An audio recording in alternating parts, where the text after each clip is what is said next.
ప్రపంచ దేశ జనాభాలతో పోల్చుకుంటే భారతదేశం యొక్క జనాభా అత్యధికంగా ఉన్నటువంటి దేశ జనాభాలలో ఫస్ట్ ప్లేస్గా ఇప్పుడు ప్రజెంట్ ఉంది. గతంలో చైనా దేశం మన భారతదేశ జనాభా కంటే అత్యధికంగా ఉండేది. కానీ 2023 ఏప్రిల్తో పోల్చుకుంటే భారతదేశ జనాభా చైనా జనాభాను మించి ఉన్నట్టుగా కొన్ని గణాంకాలు ధృవీకరిస్తున్నాయి. ఒకప్పుడు ఆర్థికంగా వెనుకబడి భారతదేశం ఆర్థికంగా వెనుకబడడానికి కారణమైనటువంటి మన భారతదేశ జనాభా ప్రజెంట్ ఇప్పుడు చాలా చేంజెస్ వచ్చినాయి. ఇప్పుడు మన భారతదేశ జనాభా అత్యధికంగా ఉండటం వలనే మన యొక్క ఆర్థికంగా ఇంత బలంగా ఉండటానికి కూడా చాలా కారణం కూడా అదే. మన మీద వాణిజ్యపరమైనటువంటి ఎన్నో టారిఫ్లు వేసినా కానీ, ఎన్నో రకాలుగా ఎన్నో దేశాలు ఇబ్బంది పెడుతున్నా కానీ, మన దేశ జనాభా ఎక్కువ ఉండటం వలన, మన యొక్క వినియోగం ఎక్కువగా ఉండటం వలనే మన ఆర్థిక వ్యవస్థ కూడా బలంగా ఉండటానికి రీజన్గా మనం చెప్పుకోవచ్చు. మన భారతదేశ జనాభా ప్రజెంట్ ఇప్పుడు 145 కోట్లు అప్రాక్సిమేట్లీ వేసుకుంటే, ఈ 145 కోట్లలో ఎక్కువగా యువకులు ఎక్కువగా ఉండటం వలన, అంటే సుమారుగా 25 సంవత్సరాల లోపు పిల్లలు 57% ఉన్నారు. అంటే సగానికి పైన ఎక్కువగా యువకులు, చదువుకున్న పిల్లలు, డిగ్రీ కంప్లీట్ అయిన పిల్లలు ఎక్కువగా ఉండటం వలన మన దేశం యొక్క ఆర్థికంగా ఉత్పత్తుల్లో కానీ, ఆర్థికంగా మన యొక్క వినియోగాలు ఎక్కువగా వస్తువులు వినియోగించుకుంటంలో కూడా ఎక్కువగా జరగటం వలన మన యొక్క దేశ ఆర్థిక వ్యవస్థ కూడా మంచి గాడిన పడుతుంది. సో ఇప్పుడు ఎప్పుడైతే ఏ దేశంలో అయితే యువశక్తి ఎక్కువగా ఉంటుందో, యువకులు ఎక్కువగా ఉంటారో, ఆ దేశం కూడా ఎక్కువగా డెవలప్ అవ్వటం మనం చూస్తూ ఉన్నాం. చైనా ఎక్కువ కూడా ఒకప్పుడు కూడా దేశ జనాభా ఎక్కువ ఉంది. కానీ చైనా మన భారతదేశం కంటే స్పీడ్గా డెవలప్ అవ్వటానికి ఒక రీజన్ ఉంది. అది చైనా ఫస్ట్గా ఉత్పత్తుల మీద ఎక్కువ కాన్సన్ట్రేషన్ చేయటం వలన, ఎక్కువగా ఉత్పత్తులు అంటే తయారీ రంగం మీద చైనా మెయిన్ ఫోకస్ చేయటం వలన ఆ తయారీ చేసినటువంటి వస్తువులు వేరే దేశాలకి ఎగుమతులు చేయటం, తద్వారా ఇక్కడ ఆర్థికంగా బలంగా ఆ దేశం బలంగా అవటానికి కూడా రీజన్ అదే మనం చెప్పుకోవచ్చు. కానీ అదే సిచ్యువేషన్లో చైనా ఉత్పత్తుల మీద ఇప్పుడు కాన్సన్ట్రేషన్ చేస్తే, మన యొక్క భారతదేశం సేవ మీద ఎక్కువగా కాన్సన్ట్రేషన్ చేసింది. అంటే ఉత్పత్తుల సేవ అంటే ఐటీ రంగం మీద మన భారతదేశం యొక్క యువకులు ఎక్కువ కాన్సన్ట్రేషన్ చేయటం జరిగింది. సో తద్వారా ఏం జరిగిందంటే, మనకి ఇప్పుడు మనం 57% మన ఆర్థిక వ్యవస్థలో దాదాపు జీడిపిలో 57% కూడా ఈ ఐటీకి సంబంధించినటువంటి ఉత్పత్తుల మీదే మనకి ఎక్కువగా ఆధారపడి జరుగుతాం వలన మనం చైనాని ఇంకా మించిపోలేకపోయాం. సో ఇప్పుడైనా కానీ సేవా రంగం అంటే ఐటీ రంగాన్ని కంటిన్యూ చేస్తూనే వాణిజ్య రంగం మీద కూడా మన భారతదేశం కాన్సన్ట్రేషన్ చేయాల్సిన అవసరం ఇప్పుడు ఎంతైనా ఉంది. ఎందుకంటే వాణిజ్య పరంగా మనం చాలా తక్కువలో ఉన్నాం. వాణిజ్య పరంగా ఎగుమతుల విషయంలో కూడా చాలా తక్కువ స్టేజ్లో ఉన్నాం. ఎందుకంటే తయారీ రంగంలో మనం వెనకబడి ఉన్నాం. మనం మోడీ గారు కూడా మేక్ ఇన్ ఇండియా అనే ఒక నినాదాన్ని తీసుకురావడం జరిగింది. దానికి రీజన్ కూడా మనం ఈ విధంగా దీనికి చెప్పుకోవచ్చు. ఎందుకంటే ఆర్థికంగా బలం పొందాలన్నా, ఆర్థికంగా ఏదైనా చేయాలన్నా, ఆర్థికంగా బలం చేకూరాలంటే మనం ఎక్కువగా తయారీ రంగం మీద కాన్సన్ట్రేషన్ చేయాలి. మనకి ఇప్పుడు 57% యువశక్తి ఇక్కడ ఉంది మన దేశంలో. మనకి ఎక్కువగా వినియోగాలు జరుగుతున్నాయి. ఎందుకంటే ఎక్కువగా వినియోగాలు జరగటం కూడా, వినియోగం అంటే ఎక్కువగా వస్తువులు కొనుగోలు చేయటం కూడా, ఇది మన ఆర్థికంగా ప్లస్ అయినా కూడా వినియోగంతో పాటు ఈ తయారీ రంగం మీద కూడా ఎక్కువగా యువకులు కాన్సన్ట్రేషన్ చేయాలి. యువకులకి చదువుకున్న వాళ్ళకి దానికి సంబంధించినటువంటి సాంకేతికమైనటువంటి విద్యను బోధించాలి. దానికి సంబంధించినటువంటి ట్రైనింగ్ కానీ స్కిల్స్ కానీ ఆ యువకులకి అందిస్తే భారతదేశం ఆర్థికంగా మనల్ని ఎవరిని ఎదిరించే వాళ్ళు ఉండరు.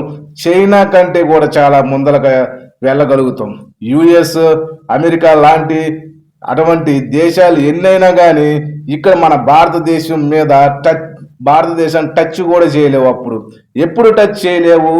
మనం మేకింగ్ ఇండియా విధానాన్ని ముందరగా తీసుకువెళ్ళాలి. వస్తువు తయారీ మీద మెయిన్ కాన్సన్ట్రేషన్ చేయాలి. ఆటోమేటిక్గా మనం వినియోగం ఎక్కువగా ఉంటుంది. ఎందుకంటే మన దేశ జనాభా 145 కోట్లు ఉంటే దాంట్లో 57% యువకులు ఉంటే ఇంకా మిడిల్ ఏజ్ వాళ్ళు చాలా మంది ఉండరు. అందరూ కూడా ఎక్కువగా వినియోగం వైపు ఎక్కువగా ఇంట్రెస్ట్ చూపిస్తున్నారు. కాబట్టి ఆర్థికంగా మనకి వినియోగం ఓకే. సో ఈ తయారీ రంగం కూడా మనం పరమైనటువంటి సమస్యలు ఏమైనా వాటిని త్వరగతిగా ప్రాబ్లమ్స్ని సాల్వ్ చేసుకోవాల్సిన అవకాశం ఎక్కువగా ఉంది. ఎందుకంటే వాణిజ్యపరంగా మనం చూసుకుంటే రోడ్ల కనెక్టివిటీ కానీ లేదా పోర్ట్స్ ఒక కనెక్టివిటీ కానీ కరెక్ట్గా ఉండాలి. ఎందుకంటే మనం వస్తువు మేకింగ్ అంటే ఇక్కడ ఏదైనా వస్తువులు తయారు చేస్తున్నామంటే మనం చేసినంత వస్తువులు ఎగుమతి చేయాలి వేరే దేశానికి చెయ్యాలంటే మనం వారితో ఆ దేశంలో తయారు చేసినటువంటి వస్తువుతో మన దేశంలో తయారు చేసిన వస్తువు కాంపిటేటివ్గా ఉండాలంటే మనం వాళ్ళకి తక్కువలో మనం వస్తువుని చేర్చాలంటే ఇక్కడ మనకి ట్రాన్స్పోర్ట్ ఫెసిలిటీ కూడా మనకి మెయిన్ ఇక్కడ ఎక్కువగా ఇంపార్టెన్స్ ఇవ్వాలి. ఎందుకంటే అతి తక్కువ ఖర్చుతో మనం ట్రాన్స్పోర్ట్ చేస్తే అక్కడున్న ఆ దేశంలో ఉన్న వస్తువుకి మనం పోటీ ఇవ్వగలం. సపోజ్ మనకి అమరావతిలో మనం ఒక వస్తువుని తయారు చేసిన వస్తువుని హైదరాబాద్ తీసుకువెళ్ళాలి. హైదరాబాద్ తయారు చేస్తున్న ఆ వస్తువుతో పోటీ పడాలంటే ఇక్కడ మనం మ్యానుఫ్యాక్చరింగ్ చేసినటువంటి వస్తువుని ట్రాన్స్పోర్ట్ అంటే ఒక వెహికల్ ద్వారా మనం హైదరాబాద్ తీసుకెళ్ళాలంటే మనం ఎంత ఖర్చు అవుతుంది హైదరాబాద్కు తీసుకెళ్లేది కూడా చూసుకోవాలి.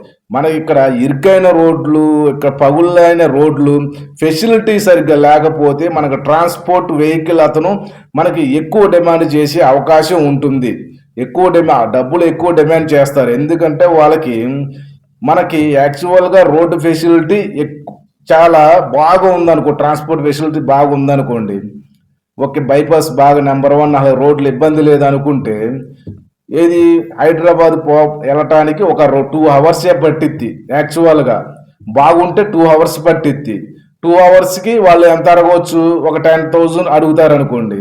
కానీ రోడ్డు ఫెసిలిటీ బాగోలేదు, గుంటలు ఉన్నాయి, ఒక 1 వే ఉంది. సో దాని వలన మనకి 2 అవర్స్లో హైదరాబాద్ వెళ్ళాల్సిన వెహికల్ 4 అవర్స్ పడుతుంది. అప్పుడు ఛార్జెస్ ఎంత తీసుకుంటారు? ఓకే, అటు 10,000 తీసుకునే అతను అప్పుడు 20,000 30,000 డిమాండ్ చేసే అవకాశం ఉంటుంది. సో అప్పుడు ఇక్కడ వస్తువు అనేది మనం ట్రాన్స్పోర్ట్ ఫెసిలిటీ కూడా చూసుకొని ఈ వస్తువు అమ్మకాన్ని మనం అమ్ముకోవాలి కదా. సో దాని వలన అప్పుడు అక్కడ హైదరాబాద్లో ఉండే ఆ వస్తువుకి మనం కాంపిటీషన్ ఇవ్వలేం. సో దీని వలన మన యొక్క వస్తువు డిమాండ్ అనేది ఇప్పుడు రేటు పెంచాలి. అంటే అక్కడ హైదరాబాద్లో తయారు చేసిన వస్తువు కంటే మన రేటు అంటే వాళ్ళకి మనం 100 రూపీస్, వాళ్ళు ఒక 100 రూపీస్ పెడితే మనం 110 రూపీస్ పెట్టాలి. ఎందుకంటే 10 రూపీస్ ఎక్కువ పెడితే ఇప్పుడు ఏ వస్తువు కొంటారు? 100 రూపాయలు తక్కువ రేటు ఉన్నటువంటి 100 రూపాయల వస్తువునే కొంటారు. సో అప్పుడు మనకి మన వస్తువు మీద అక్కడ హైదరాబాద్లో డిమాండ్ తగ్గిద్ది. సో అదే విధంగా మనం కూడా ఇక్కడ మనం వేరే దేశానికి వస్తువులు పంపించాలంటే ట్రాన్స్పోర్ట్ ఫెసిలిటీ చాలా తక్కువగా ఉండే విధంగా మనం ప్లాన్ చేసుకోవాల్సిన అవసరం కూడా ఉంది. సో మనకి ఇక్కడ గ్రామీణ ప్రాంతాల్లో చూసుకుంటే, గ్రామీణ ప్రాంతాల్లో భారతదేశ జనాభా మొత్తం దాదాపు మ్యాక్సిమం ఎక్కువ శాతం గ్రామీణ ప్రాంతాల్లో జీవిస్తున్నటువంటి జనాభా ఎక్కువ. వారి యొక్క డెవలప్మెంట్ కొరకు మనం ఎక్కువగా ఏ విధంగా గ్రామాల్లో వినియోగం పెంచాలి, ఏ గ్రామాల్లో ఏ విధంగా గ్రామాల్లో ఉండ జనాభాను ఏ విధంగా డెవలప్ చేయాలి అనేది కూడా ఒక ప్లానింగ్ ప్రకారం కూడా భారతదేశం యొక్క రాజకీయ వ్యవస్థ కూడా ఉండాలి. సో అంటే వ్యవసాయధారిక ఉత్పత్తులను ఎక్కువగా పెంచాలి. వ్యవసాయ రంగానికి సంబంధించినటువంటి ఈ సరుకులు కానీ రవాణా వ్యవస్థ కానీ పర్ఫెక్ట్గా ఉంటే, సో దానివలన ఆ గ్రామీణ వ్యవస్థలో కొంచెం డబ్బులు అనేది రొటేషన్ అవటం వలన వినియోగం పెరిగిద్ది, ఉత్పత్తుల వ్యవస్థ కూడా అక్కడ పెరగటం వలన మనకి భారతదేశం యొక్క ఆర్థిక వ్యవస్థ కూడా బలంగా ఉంటుంది. సో దీని అన్నిటిని కూడా మనం తీసుకుంటే, సో ఎక్కువగా ఈ ఉత్పత్తుల మీద కాన్సన్ట్రేషన్ చేయాల్సిన అవసరం ఉంది టోటల్గా ఫైనల్గా అని చెప్పుకోవచ్చు. Okay, thank you.